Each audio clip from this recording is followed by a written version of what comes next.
Nobyembre 13, 2015, Biyernes. Lungsod ng Antipolo, Rizal.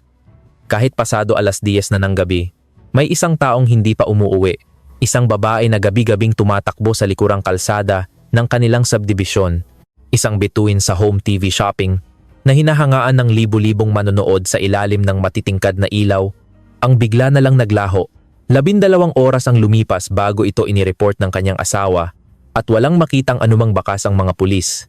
At makalipas ang 4 na taon, isang katotohanang walang sinuman ang nakaalam ang mabubunyag mula sa isang sulok ng paanan ng Sierra Madre. Ngayon, sa programang Ang Araw na Iyon, tutuntunin natin ang kaso ng pagkawala ng isang sikat na TV host noong 2015 sa Antipolo. Ang inyong pag-subscribe at pag-like ay malaking tulong sa paggawa ng mga video na tulad nito. Isabel Reyes, isinilang noong 1973. 42 taong gulang noon. Isa siyang veteranong TV host sa isang home shopping channel sa Maynila sa loob ng 15 taon.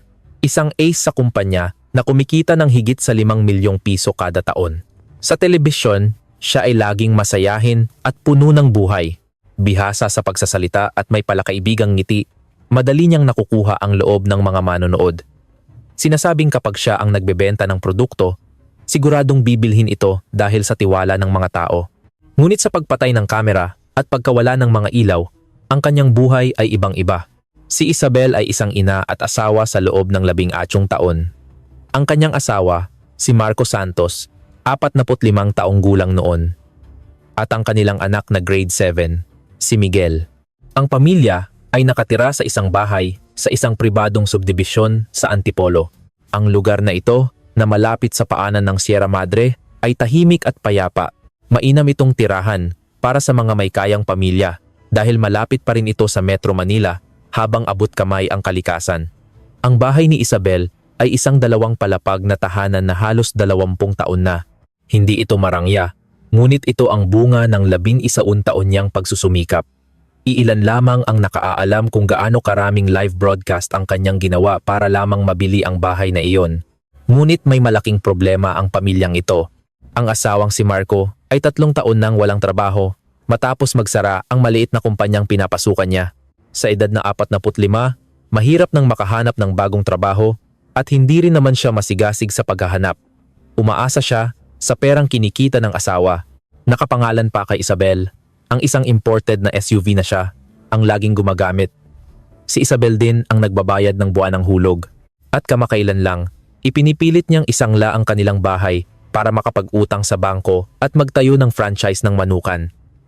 Ang bahay na 18 taong pinaghirapan ng kanyang asawa, napakalamig na ng kanilang pagsasama.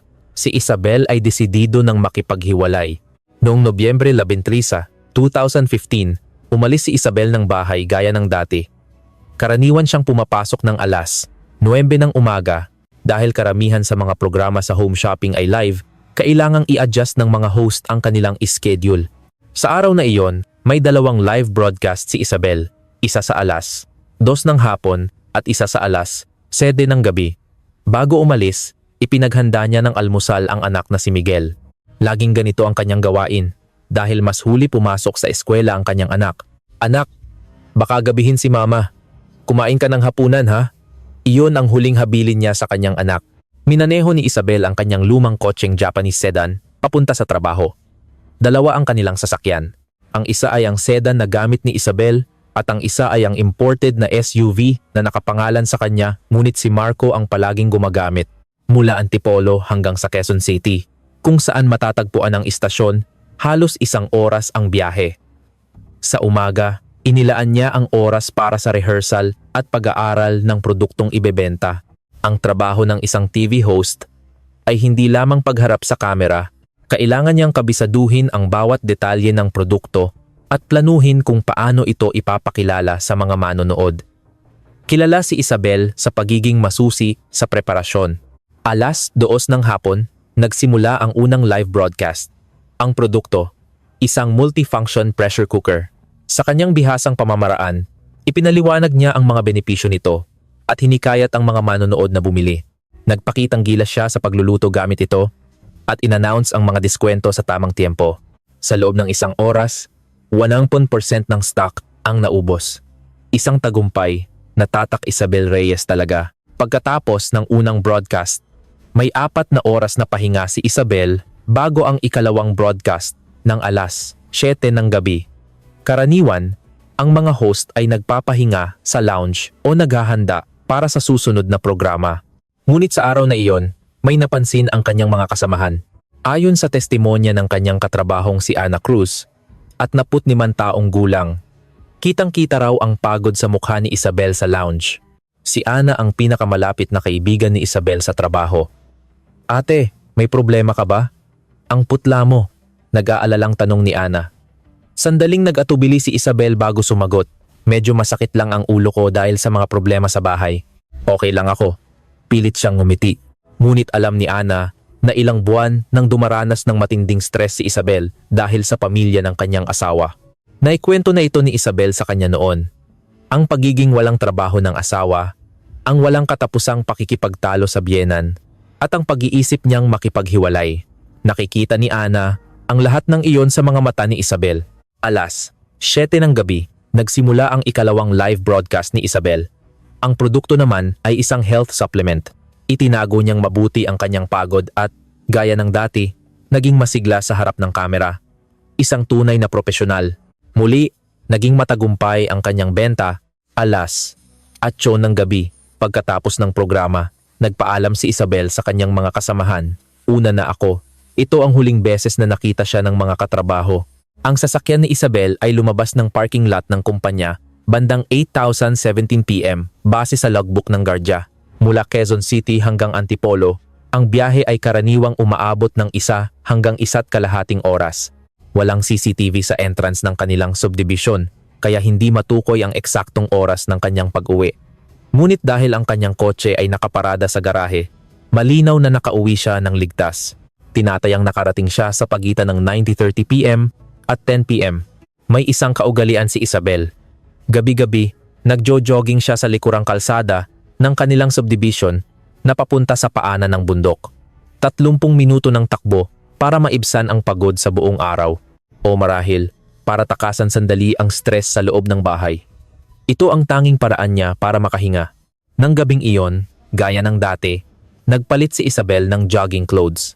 Sinuot ang kanyang running shoes, dinala ang cellphone, at lumabas. Iniwan niya ang kanyang wallet at iba pang gamit. Ngunit lumipas ang 1 oras, 2 oras, at hindi siya bumalik. Lumalim ang gabi, at si Isabel ay nilamon ng dilim. Kinabukasan, Nobyembre 18, 2015, Sabado, 9:27 a.m. Nag-report ang asawang si Marco Santos sa pulisya. "Yung asawa ko, nag-jogging kagabi, pero hanggang ngayon, hindi pa bumabalik." Nang beripikahin ng mga pulis, mahigit 2 oras na ang nakalipas mula nang huling makita si Isabel. Bakit hinintay pa ng asawa ang umaga bago mag-report kung magdamag nang hindi umuuwi ang kanyang asawa? Ang tanong na ito ay magiging isang mahalagang punto sa investigasyon. Sa bahay ni na Isabel, naroon pa ang lahat ng kanyang gamit. Wallet, credit cards, passport, at ang handbag na ginagamit niya sa trabaho. Ang tanging nawawala ay ang kanyang running shoes at cellphone. Naglaho siya habang nagjo-jogging. Agad na nagsagawa ng search operation ang mga pulis. Sinuyod nila ang jogging route ni Isabel, ang mga trail sa paligid, at maging ang paanan ng bundok. Ngunit wala silang natagpuang anumang bakas. Halos walang CCTV sa lugar. Hindi tulad sa mga kondominium sa syudad, mahina ang seguridad sa mga ganitong lugar. Kakaunti rin ang mga poste ng ilaw, kaya't madilim pagsapit ng gabi. Wala ring nakakita. Gabi ng Biyernes, sino ba namang tao ang nasa jogging path ng ganoong oras? Si Isabel ay naglaho, na parang bula. Ipinatawag ng mga pulis si Marco para tanungin. Ito ang kanyang salaysay. "Nanonood ako ng TV sa sala kagabi, tapos nakatulog ako." Sinabi niyang magjo-jogging siya, pero dahil ginagawa niya iyon palagi, hindi ko na pinansin. Paggising ko kaninang umaga, wala pa siya kaya nag-report na ako. Ngunit para sa mga investigador, maraming kahina-hinala. Magdamag na wala ang asawa, pero nakatulog siya ng mahimbing, at higit sa lahat, para sa isang lalaking nawawala ang asawa, masyado siyang kalmado. Nagsimulang magduda ang mga pulis sa asawa. Ngunit hindi sapat ang duda. Kailangan ng ebidensya. Ang problema, walang CCTV, walang witness, walang anumang bakas. Ano nga ba ang nangyari kay Isabel ng gabing iyon? Sa madilim na daan na iyon, ano ang naganap? Ipinagpatuloy ng mga pulis ang investigasyon. Sinimulan nilang halungkatin ang buhay ni Isabel. At doon, unti-unting lumabas ang totoong buhay sa likod ng kanyang masayang ngiti sa TV. Isang buhay na puno ng 18 taong pagtitiis sa pamilya ng kanyang asawa. Pagkatanggap ng report, agad na sinimulan ng mga pulis ang investigasyon. Una nilang sinubukan i-trace ang lokasyon ng cellphone ni Isabel dahil ito lang ang dala niya, ngunit bigo sila. Ang huling signal ng cellphone ay naitala noong 10:23 PM ng gabi ng pagkawala. Ang lokasyon, malapit sa kanilang bahay, sa may simula ng jogging path. Pagkatapos noon, wala nang signal. Maaaring na off ito, naubusan ng baterya, o sinadyang patayin. Sinuri rin ng pulisya ang kanyang mga tawag. Ang huling kausap niya ay ang kanyang ina, si Aling Elena, noong 6:20 PM habang naghihintay siya ng broadcast. Wala namang kakaiba sa usapan. "Nay, magla-live na po ako. Tawag ako ulit bukas."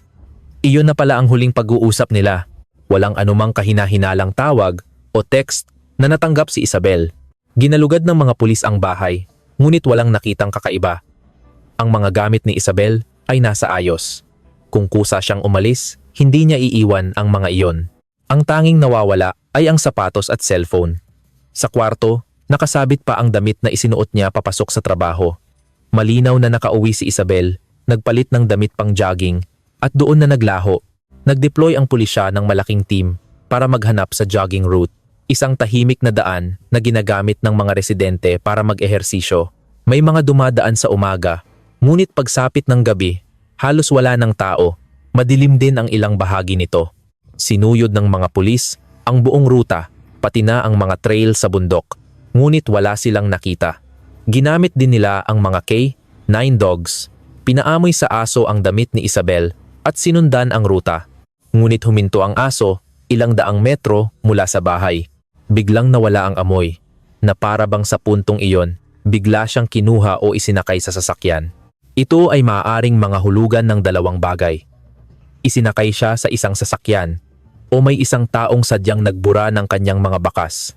Alinman sa dalawa, hindi ito simpleng pagkawala. Nagtanong-tanong ang mga pulis sa mga kapitbahay.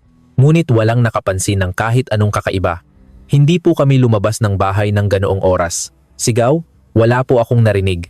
Dahil malalaki ang lote sa subdivision, malayo ang agwat ng mga bahay. Kung may nangyari man, mahirap itong mapansin.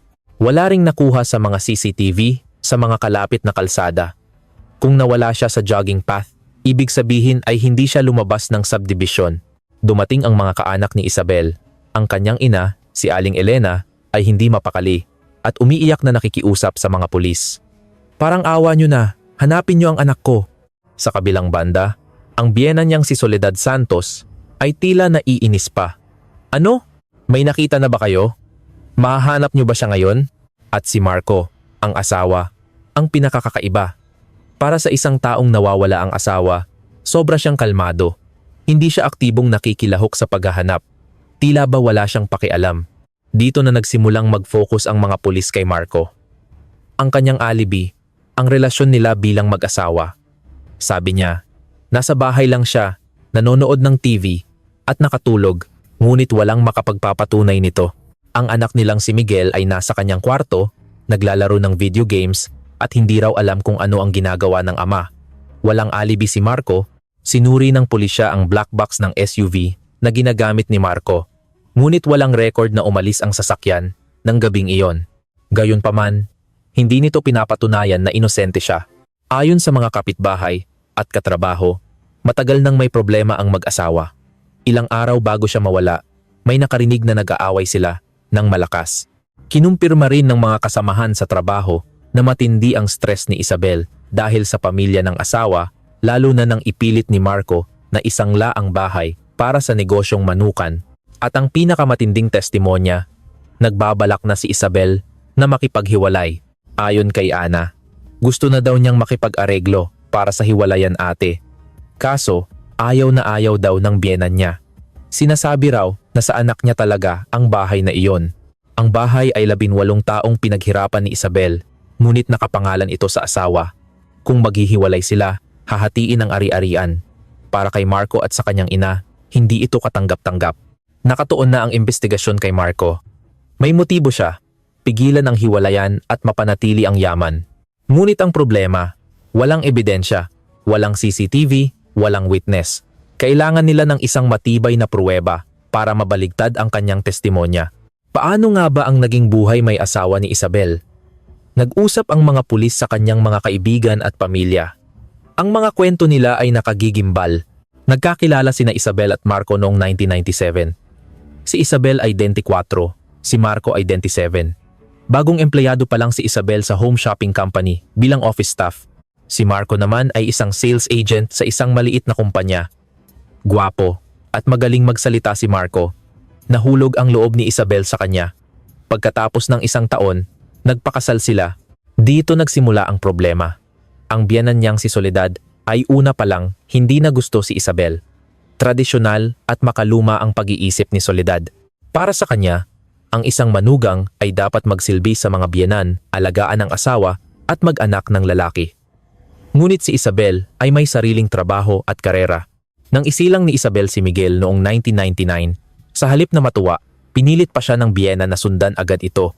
Nang tumanggi si Isabel dahil sa hirap ng pagbabalanse ng trabaho at pag-aalaga ng anak, lalong nagalit ang biyenan. Nang minsang tutulong sana si Aling Elena sa pag-aalaga kay Isabel pagkatapos nitong manganak, pinalaya siya ni Soledad. "Bakit ka nandito? Ako ang mag-aalaga sa manugang ko." Ngunit ni isang mangkok ng sabaw ay hindi niya ibinigay. Sa halip, inutusan pa niyang maglinis ng bahay si Isabel, kahit na bagong panganak pa lang ito. Noong 2000, naging TV host si Isabel. Mula noon, mabilis na lumaki ang kanyang kita. Ngunit habang lumalaki ang kita ni Isabel, lalo namang lumalala ang pagmamaltrato ng kanyang biyenan. Ayon kay Isabel, madalas sabihin ng biyenan niya, pag ang inahing manok ang tumilaok, mamalasin ang bahay. Masakit para kay Isabel na ang pagsusumikap niya para sa pamilya ay itinuturing na kasalanan. Ang asawa naman niyang si Marco ay walang ginawa. Sa halip na ipagtanggol siya, kinakampihan pa nito ang kanyang ina. "Si mama talaga, ganyan lang yan. Intindihin mo na lang," madalas niyang sabihin. Para kay Isabel, ang pinakamasakit ay hindi ang pang-aapi ng biyenan, kundi ang kawalan ng suporta mula sa sarili niyang asawa. Noong 2012, lalong lumala ang sitwasyon nang mawalan ng trabaho si Marco. Sa una, nagsikap siyang maghanap, ngunit kalaunan ay sumuko na rin. Naging tambay siya sa bahay, nanonood lang ng TV buong araw. Sa gabi, aalis siya at uuwi ng madaling araw na amoy alak. Ginagastos niya ang pera ng asawa, ginamit niya ang credit card ni Isabel para sa kanyang bisyo. Ang mas nakakainis, ipinilit pa ni Marco na bumili ng imported na SUV dahil sa pagpipilit ng kanyang biyenan na nakakahiya kung maliit na kotse ang daladala ng anak niya. Pumayag na lang si Isabel. Ang SUV ay nakapangalan kay Isabel. Siya ang nagbabayad, ngunit si Marco ang gumagamit. Noong 2015, biglang nag-isip si Marco na magnegosyo isang franchise ng manukan. Kailangan niya ng 3 milyong piso at plano niyang isang laang bahay para makautang. Mariing tumutol si Isabel. Paano niya ipagkakatiwala ang 3 milyon sa isang taong 3 taon nang walang ginagawa? Ang bahay na iyon ay dugot pawis niya. Dito na sumiklab ang matinding pag-aaway. Sumali pa ang biyenan at kinampihan ng anak. "Bakit mo pinipigilan ang asawa mo? Obligasyon mong suportahan siya." Umiiyak na isinumbong ni Isabel sa kanyang ina. Desidido na si Isabel. Isang buwan bago siya mawala, sinabi niya sa mga kaibigan, "Kailangan ko nang makipaghiwalay." Ang nagtulak sa kanya ay isang gabi. Sa gitna ng kanilang pag-aaway, sinabi ni Marco, "Ano bang pinagmamalaki mo sa pera mo? Pera nating dalawa yan." Doon napagtanto ni Isabel na hinding-hindi magbabago ang asawa niya. Nagsimula siyang maghanda para sa hiwalayan. Nag-aalala siya sa hatian ng ari-arian dahil nakapangalan sa asawa ang bahay. Plano niyang kumonsulta sa isang abogado. Ngunit nang sabihin niya ito kay Marco, nagwala ito sa galit. Dumating ang kanyang biyenan at sinabing, "Subukan mong makipaghiwalay. Lalayas ka sa bahay na yan ng walang dala." Naintindihan ni Isabel na hindi ito magiging madali. Kailangan niyang magsampa ng kaso. Ang pang-aabuso ng biyenan at ang pagiging pabaya at gastador ni Marco ay sapat na grounds. Ginawa niya ito para sa anak niyang si Miguel na laging nakasaksi sa kanilang pag-aaway. Gusto niyang bigyan ng payapang buhay ang kanyang anak. Ilang araw bago siya mawala, tumawag siya sa ina. Nay, makikipaghiwalay na po talaga ako. May appointment na ako sa abogado sa susunod na linggo. Iyon na ang huling pag-uusap nila. Ngunit hindi na dumating ang susunod na linggo para kay Isabel. Lumipas ang 2 linggo, ngunit walang bagong lead sa kaso. Lahat ng hinala ay nakatutok kay Marco, ngunit walang matibay na ebidensya. Tinanong siya ng mga pulis, ngunit paulit-ulit lang niyang sinabing wala siyang kinalaman. Maging ang kanyang ina at kapatid ay iisa lang ang sinasabi. Kusang umalis si Isabel. Walang katawan, walang murder weapon. Napilitang itigil ng pulisya ang investigasyon. Ang kaso ay nanatiling unsolved. Ngunit hindi sumuko si Aling Elena, ang ina ni Isabel. Kahit na 70 anyos na, linggo-linggo siyang bumibisita sa presinto. Naglakad-lakad siya sa subdivision, nagtatanong sa mga residente. Inakyat niya ang mga trail sa bundok, umaasang makakita ng kahit anong bakas ng kanyang anak. Pumunta siya sa bahay ng manugang, ngunit hindi siya pinagbuksan. Ang biyana ni Isabel ay sinabihan pa siyang, "Baka sumama na sa ibang lalaki ang anak mo." Lumipas ang 4 na taon. Noong tagsibol ng 2019, nakatanggap si Aling Elena ng sulat mula sa korte. Isang petition for presumptive death na isinampa ni Marco Santos para ideklarang legal na patay na si Isabel. Ayon sa batas, kapag 5 taon nang nawawala ang isang tao, maaaring mag-file nito ang pamilya para maayos ang mga ari-arian at insurance. 4 na taon, ni minsan ay hindi nag-abala si Marco na hanapin ang asawa.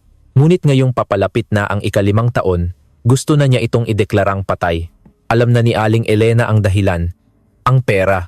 Pumunta siya sa korte para tumutol at bumalik sa presinto. Yung manugang ko, gusto nang ideklarang patay ang anak ko para makuha ang bahay at insurance. Sabi niya sa bagong investigador. Dahil sa bagong development na ito, muling binuksan ang kaso.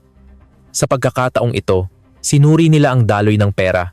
Una, ang insurance. May life insurance si Isabel na nagkakahalaga ng 10 milyong piso at si Marco ang beneficiary. Isang malaking motibo. Sunod, humingi sila ng court order para makuha ang phone records ni Marco noong 2015. Doon, may natuklasan silang 2 numero na paulit-ulit na tinatawagan ni Marco mula Marso hanggang Nobyembre.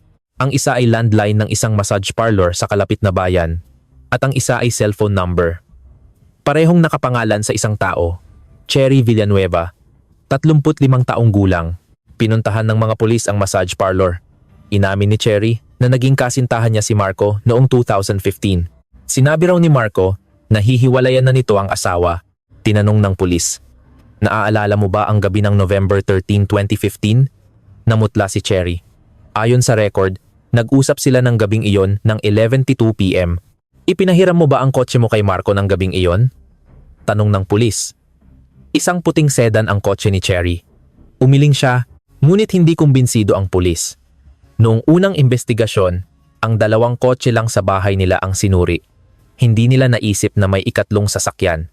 Kung pinatay ni Marco ang asawa, paano niya inilipat ang katawan nang hindi nakukunan ng CCTV o black box?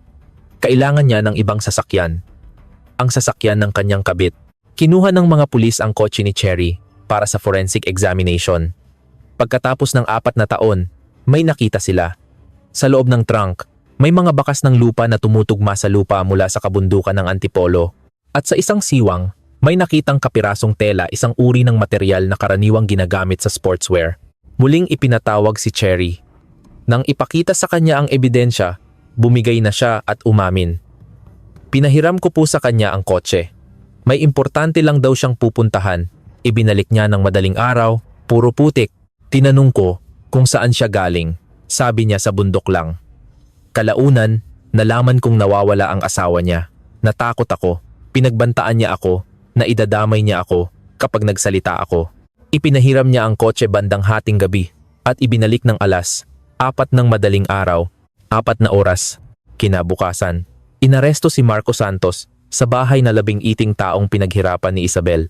Mr. Santos, inaaresto ka namin sa salang pagpatay. Sa loob ng 4 na araw, itinanggi niya ang lahat. Ngunit sa 5 araw, nagsalita na siya. Sa bundok, sa dulo ng isang lumang daan. Itinuro niya sa mapa ang isang liblib na lugar sa paanan ng Sierra Madre, isang lugar na bihirang puntahan ng mga tao. Nagtungo doon ang mga pulis kasama ang mga eksperto. Nagukay sila, at 70 sentimetro sa ilalim ng lupa natagpuan ang mga buto.